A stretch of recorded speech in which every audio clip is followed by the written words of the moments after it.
welcome to a brand new episode of the Jampack Report today for October the 21st of 2019.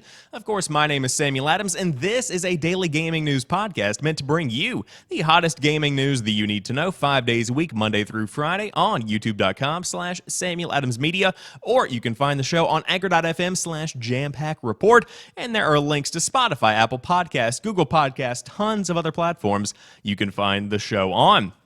But today, we are talking about the PlayStation 5 Devkit because photos have found their way online of the brand new device that has people worried yet again that this will be the final product. And let me reiterate, it will not. This thing is ugly as sin. There is no way they could ever release it in this specific format. But it still is cool to finally see a picture of the final product that comes from the sketches that we saw earlier in the year. Then PlanetSide Arena was apparently the stepping stone to PlanetSide 3, which has officially been announced from Daybreak.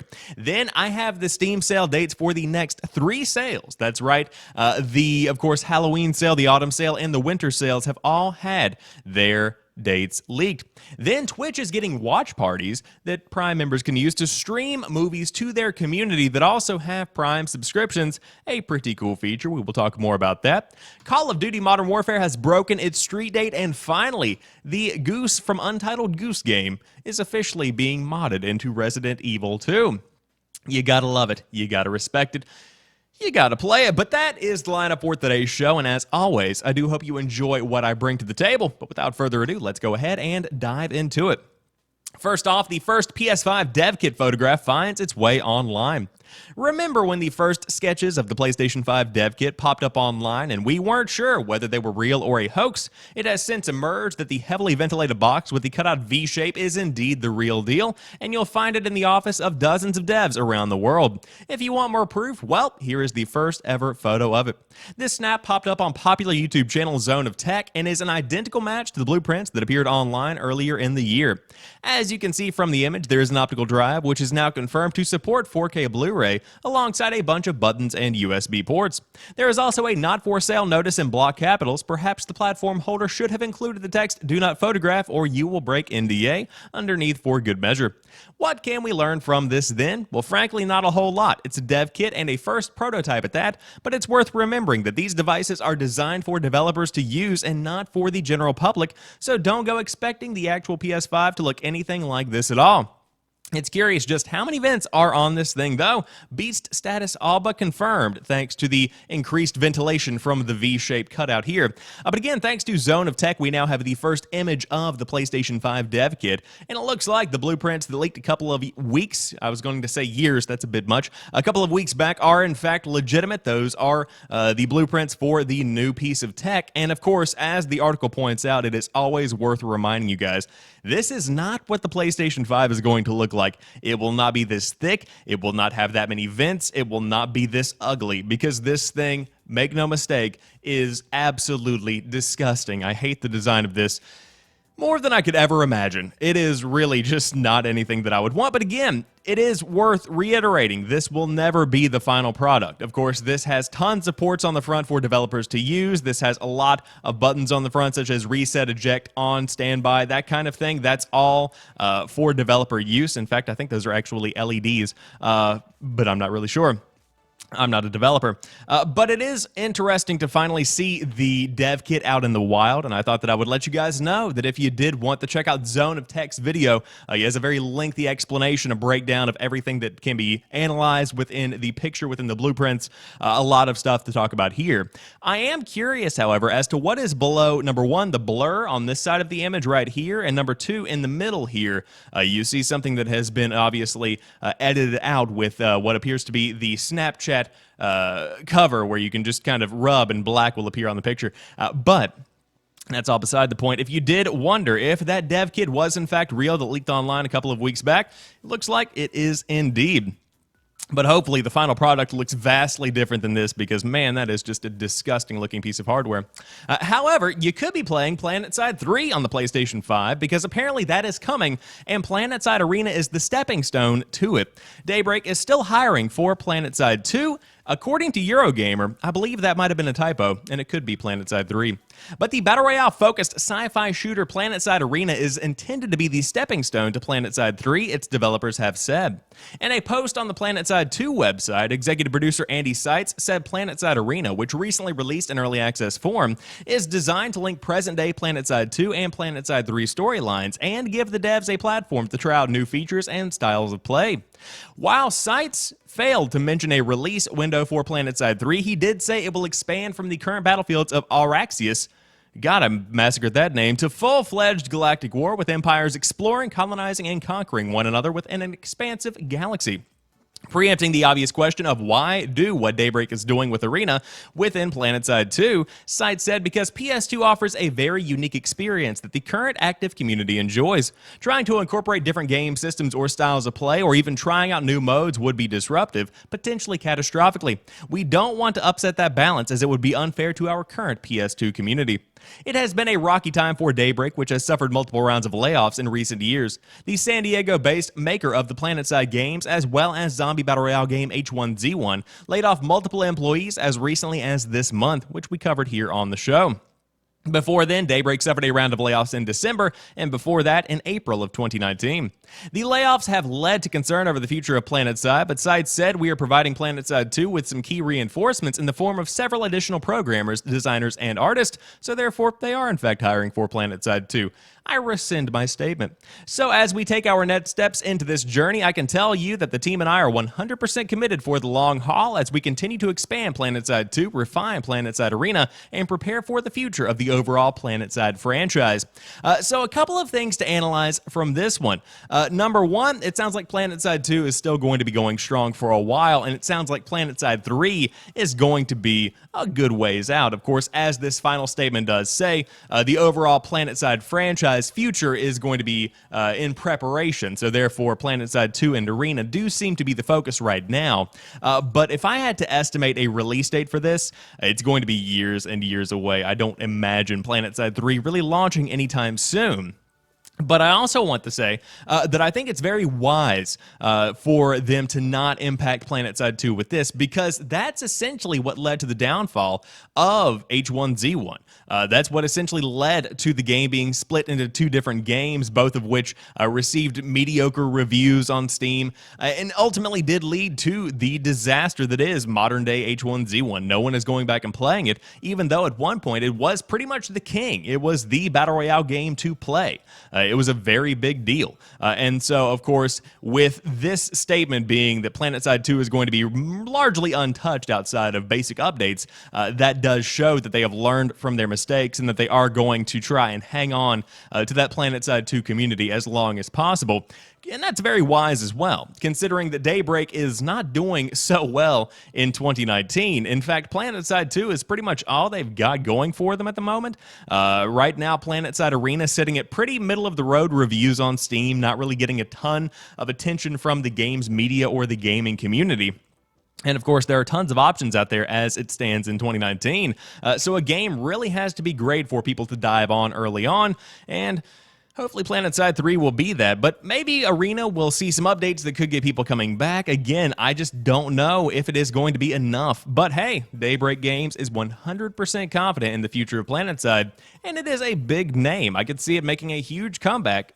Crazier things have happened, so we will see what happens. But right now, Daybreak is hiring for PlanetSide 2, and again, PlanetSide 3 has been teased, with PlanetSide Arena being the stepping stone in between, aka the pretty much player test region for the game itself. But maybe you want to buy a couple of those games on the Steam sale. I believe you can buy PlanetSide Arena. I think PlanetSide 2 went free to play. I'm not entirely sure on that one. Seems like I remember reading something. But regardless, if you want to get some games on the cheap, the Steam sale dates have leaked yet again for 3 new sales. It's that time of year again, by which I mean time for people to complain about how much better the Steam sales used to be back in their day. Get your complaining pants ready for the following dates as provided by Steam Database on Twitter. The Halloween sale will run October the 28th through November the 1st, the Autumn sale from November 26th through December the 3rd, and the Winter sale from December the 19th until January the 2nd. According to @SteamDB, multiple developers posted it in multiple places despite Valve asking otherwise, but you know how that goes. Those dates are a little later than usual for the Halloween and autumn, although a winter sale starting on December the 19th is pretty standard. They are all believable time frames, is what I am saying, says Jody McGregor over at PC Gamer. So I believe these as well. I believe they pretty much line up with what to expect, but if you do want to get some games on the cheap, again, the Halloween sale, October 28th through the 1st of November, the autumn sale, the 26th through the 3rd of December, and finally the winter sale, December 19th through January the 2nd. Dump some Christmas money into Valve's pocket. And maybe you want to stream some of those games on Twitch when you get them, or maybe you don't like streaming games. Maybe you want to stream some movies. Twitch Watch Parties lets you stream movies to the viewers that you don't have. Ever since Amazon bought Twitch for a cool $970 million back in 2014, it seemed inevitable that eventually its catalog of movies and shows would make their way onto the streaming platform for live viewing get-togethers. It may have taken a hot minute, but Twitch finally began testing a Watch Parties feature this week, albeit among a few select streamers. Twitch streamers like Brandon Ants and Travis Schreffler tweeted screenshots Thursday of emails inviting them to try out the new feature. Now, Twitch has organized events for viewers to binge flicks like Star Wars or Disney movies together in the past, but they were exclusively hosted through the company's official channel, Twitch Presents. According to these invitations, streamers will be able to host selections from Amazon Prime Video's library directly on their channels so they can watch and chat with their viewers. And so, as long as these viewers have Twitch Prime, that is the case. While streaming and watching most content on Twitch is free, users who link their Amazon Prime and Twitch accounts get access to perks like a free channel sub every month or exclusive emotes, and now, it seems, a seat in its online movie theater. Only a small portion of Prime Video's full collection of movies and shows are currently available, the invitation continues, such as Tom Clancy's Jack Ryan series, Mission Impossible Fallout, and Pokemon, which I'm hoping means both the franchise's movies and shows, but it just doesn't specify. The company plans to add more offerings eventually, and I'm sure Amazon is champing at the bit to include some of its original series like Good Omens and The Marvelous Mrs. Maisel among them. Though Prime's library also has plenty of popular bread and butter exclusives too. For example, my mom's never watched a minute of Twitch in her life, the author says, but if channels started hosting Downtown Abbey marathons, she would be spamming F in the chat with the best of them. No word yet on when watch parties will roll out to the masses, though we've asked Twitch as much and will update this article with their response. However, you can let Twitch know what Prime videos you would like to see added to the list by emailing watchparties@twitch.tv. With other rapidly growing platforms like Mixer and Facebook Gaming finally making a dent in Twitch's stronghold in the streaming industry, that's arguable, Amazon's smart to fold in as many exclusive features as it can while Twitch continues to outmatch its competitors in cultural clout. Though I'd hate to see what kind of movies our dear president, who joined Twitch earlier this month, might choose to stream. My money's on The Birth of a Nation, says the author at Gizmodo. This feature is incredible. It's a fantastic idea, something that should have been happening for a while now. And I love this idea because whenever I used to stream on Twitch, it's no mystery to any of my viewers that I wasn't exactly, digging streaming my games. Of course, I would, because I enjoyed streaming. I enjoyed talking to a community whenever I did stream. But at the same time, I feel like a lot of games are better experienced solo. For instance, if you're streaming The Last of Us, it's a totally different experience when you've got giant lights on a green screen, when you're trying to interact with a chat in the middle of a cutscene. It's just something that does change the overall vibe of a game and can ultimately shift the way the developers intended for you to experience the game in a potentially negative direction. That's a video for another day. With watch parties, that's totally different because if I'm watching something like trying to think of a movie or Jack Ryan, I might talk to somebody while I'm watching Jack Ryan anyway because I don't really care what's happening here, although there are moments when you can tune in and really get into the overall experience, and to be able to chat with that experience does definitely fit what Twitch is trying to do. So if you do want to dive into a watch party, it looks like that is going to be coming soon to a streamer near you. Exciting to see some pretty big names getting access to the trial, and we will see just how long it takes to roll out and to who it will roll out. I wouldn't be surprised to see this be a partner-only option for streaming. But maybe you just want to watch some Call of Duty. You could be watching it a bit early because check those corners. Call of Duty Modern Warfare has been spotted in the wild. It's probably time to follow Captain Price's orders and go dark. Modern Warfare is due out at the end of the week, but it seems some players got their hands on early copies a few days ago.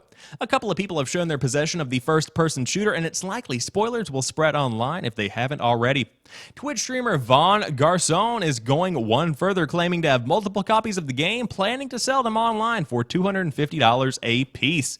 With Infinity Ward keeping much of the story under lock and key, it will no doubt be frustrated by the broken street date, I should say.